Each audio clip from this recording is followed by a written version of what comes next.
it to me directly or to Dr. Niranjana in the private chat, and we will consider it anonymous, and we will answer it without taking your name. Okay, so that's the open forum. So, right, any questions? Any, yeah, go ahead. Yeah, anyone? Any questions? Yes, Angeline, go ahead, please. Yeah. Hi, doctor. Thank you so much for that much needed information, especially on the fast fashion. Now, my question was about sustainable clothing. That it's the same point that you were talking about, the fast fashion. If something comes in trend and it's just gone away like that. It's gone with the wind. Just 1 year or something maximum it stays, 1 or 1.5, probably 18 months, and then it's gone, and then something else comes, and then we, in order to feel that we belong to the society, we also feel that pressure to go and buy the next thing that is out there. And specifically with social media and Instagram, everybody posting their pictures with the latest. And there's something called OOTD that everybody knows, right? Outfit of the day and all. So it's like people who are not even, I used to be a person. Is it live? Okay. So even people who are not much interested in fashion, after being bombarded with such kind of content, they come to a place like that FOMO thing. Am I living a depressed life, or why am I not lively like the others? So how can we we as consumers make proper decisions? First things first, we need to first of all fix our identity. Okay, this is not needed for me. This is needed for me. And also, this is where we get confused, because your society wears it, the place that you go to wears it, and you don't wear it because you don't prefer it. There's a confusion psychologically. How do we handle this? Yeah, I do understand what, the question that you are asking. See, if you don't like coffee, what will you do? You won't, you will tell at a point that, you will tell at a point, but then, so all of us doesn't have to follow fashion trends. We can be our own trendsetter. In the sense, see, if we keep some very neutral shades, I don't know what you wear, whether you wear sari or whether you wear kurtas or trousers.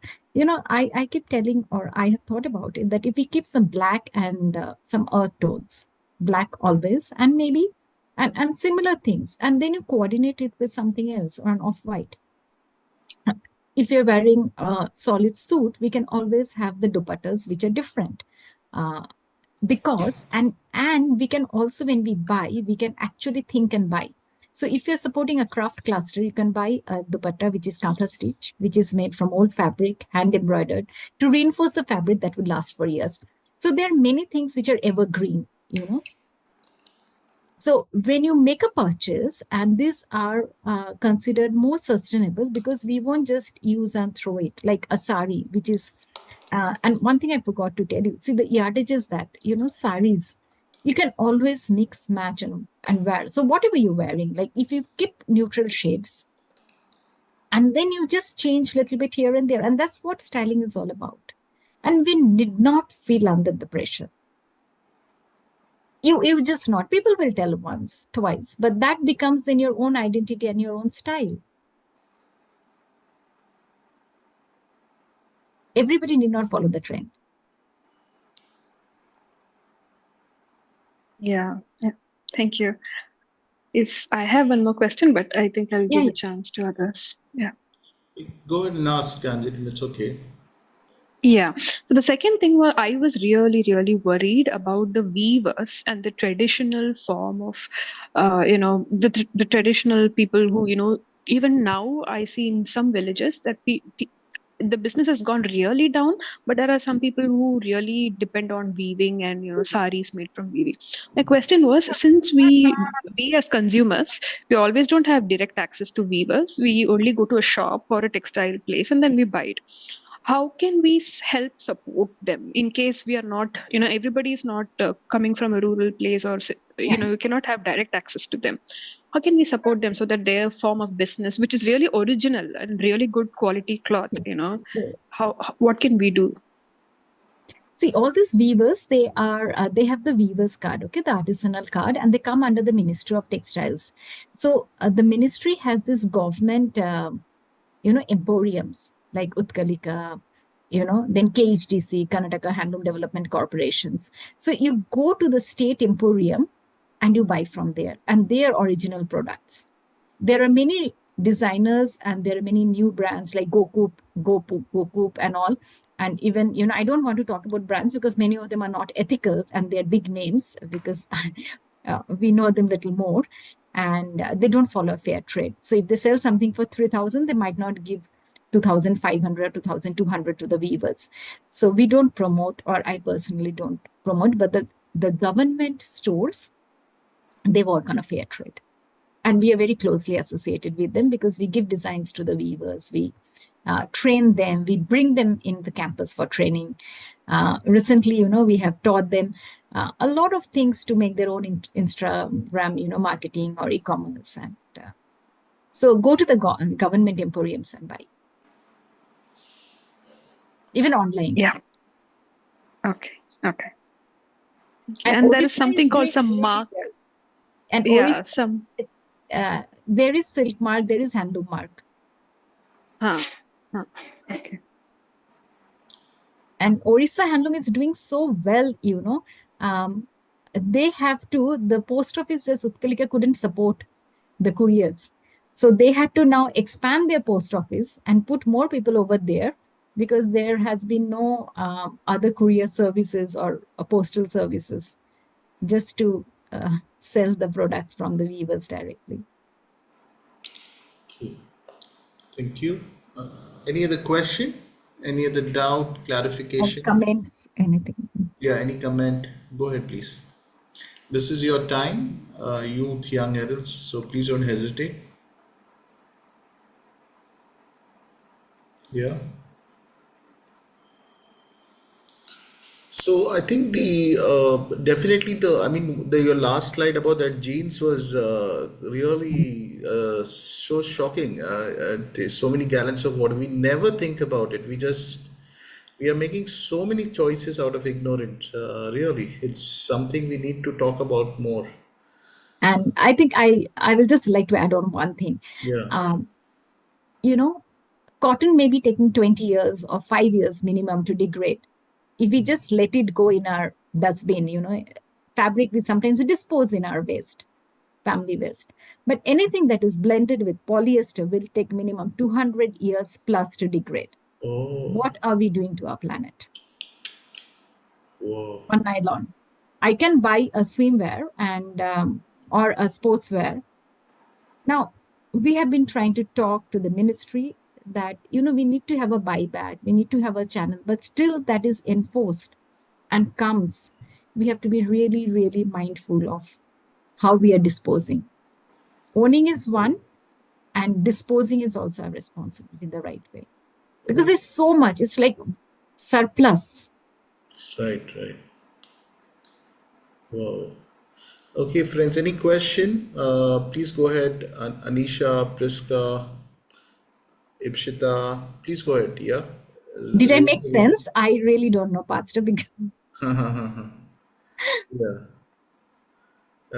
Yes. Yeah, Samuel, yeah. go ahead. Yeah. Yeah, Ipshita, go ahead.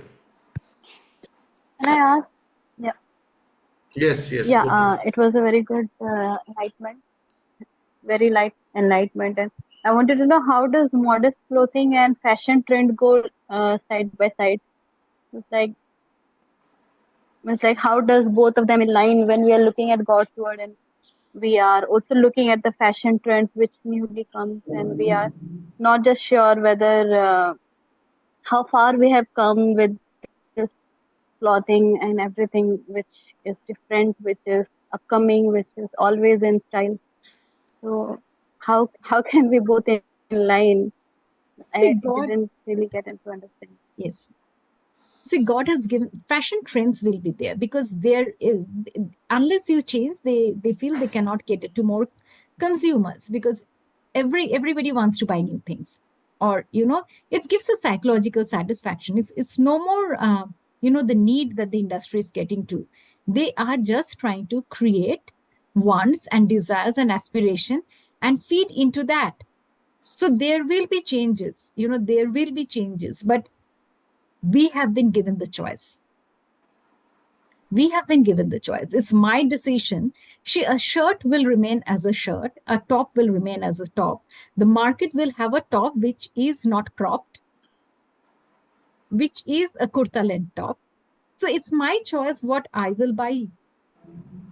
And people will know me like that. So, we need not feel the pressure. We need not get it to crop tops. Like I read a book by Zig Ziglar, Raising Positive Kids in a Negative World, long ago. And he mentioned that, if you don't want your child to get into it, you put clothes which are more covered. And I did that. And that really, really helps because they get used to it. Because what do I want? The way I present myself is also how others are looking at me and understanding me. So we need not come under the trends. Right. Okay. Yeah, thank you. Thank you. There are some questions here. Yes. I've heard that fashion industry contributes to maximum number of pollutants in the nature. Is it true? And is recycling the clothes a good option? Yes, the fashion industry contributes is the second largest polluting industry after oil, after petroleum. And Wow. yes, now in the European countries, they have very strict environmental norms, the European Chemical Agency, and they have very strong policies in place.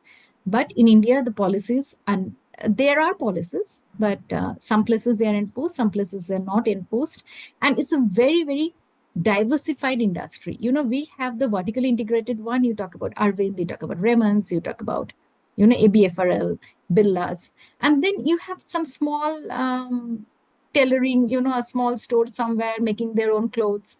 So, or some buttoning industry, which makes only buttons or zippers or dyes only that. And somewhere some embroidery is being done. So it is a very, very diversified industry. Now, everybody doesn't have the resources to treat the pollutants. And there's a lot of deliberation and initiative which is going on, but I really don't know when they will be able to capture all their integrated textile parks. And because our awareness level is less, it's not that we don't have technology. We have technology to not to use harmful dyes, but implementation and awareness is less. And there is, and we do have a huge responsibility in that. Recycling clothes is a very, very good option. Recycling technically means that if I have, suppose this and I don't want it, I will make it a duster. No, that's not a good option. What you have to do is upcycling. And upcycling means I make it into something better. And so, all our traditional embroidery, like whether it's a Katha stitch, whether it's a Kutch, whether it's a Fulkari, or even if you go to the Bakalwal tribe in Jammu and Kashmir and they do an embroidery on their felt, they are to preserve the textiles. And now there is something called as visible mending. We might not even stitch a small button if it pops out of our dress. But why don't we just keep a sewing kit and do it, which has been as practice in each and every homes or with everybody. So upcycling is a very good option. Pass it down from one kid to the other. And I sometimes tell young girls that, traditional clothing has been size neutral. So saris anybody can wear. Dhotis, they're not like the stitch to fit clothing that caters only to one user or one consumer. Okay, great. Any other question, friends? It's good not to hesitate here. Angel or anybody else, Samuel, please go ahead if you have any questions here. Ria, Libin, yeah, George, yeah, and any adults want to ask question also go ahead if you're just attending today. Right. Yeah. Right, so I think we can close the session because we'd agreed for a 1 hour session, and we don't want to stretch Dr. Nilanjana Mm. the first time. We want her back again soon, and so yeah, I think there are some questions. Do you conduct seminar for young people? Yes, yes, she can. Yeah, that's how. Yeah, we can do that. We We can. can do that. Yeah, Yeah, on very specific topics also. right, right. So anybody else, Anisha, Priska, yeah, any questions? Yeah. Angeline, have you done? Yeah. All right. So I think doctor, if we can do a session again on this sustainable development, yeah, and fashion would be great. Really, it's a very very interesting session, and hardly anybody's heard that really. Thank you so much Yes. for enlightening us and sharing this wisdom. God bless you and your loved ones. Thank you so I much. hope Yeah. I met your requirements because the Yes, first yes, yes. Yes, yes, very much, very much. Friends, we would like you to communicate with us what more you'd like to listen about in this area. And of course, if you are here for the first time, connect with us. We already posted our contacts on the chat, and we'll be sharing a recording on the I think WhatsApp group. So, one thing I just want to yeah, share, I forgot to share yes. that when we talk about clothing, um, when we teach the history of costume or Western costume, the stitch, see, we cannot do it without talking about the Bible.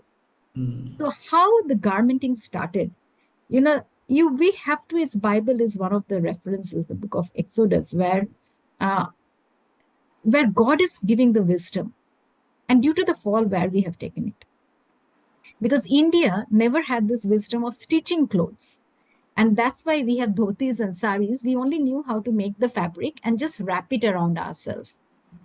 So stitching and wearing garments, which are stitched clothes, came right from the Middle East and from that history of the Bible, through the Afghans. And a lot of the kurta that we wear are a modification of the priestly costume, where God says, cut the neck like this and do like that. And as believers, I think if we keep that in mind, we know the value and how valuable it is even in the sight of God. Right, right. Yeah. Thank you so much, Doctor, again. Okay, friends, we'll meet again. Stay in touch. Let us journey together, explore and share this in our churches, wherever we come from. Talk about this, share this wisdom, encourage and challenge others as you have been blessed and encouraged today. Okay, bye, Doctor. Bye, Dr. Right. Nisi. Thank you so Bye. much. God bless.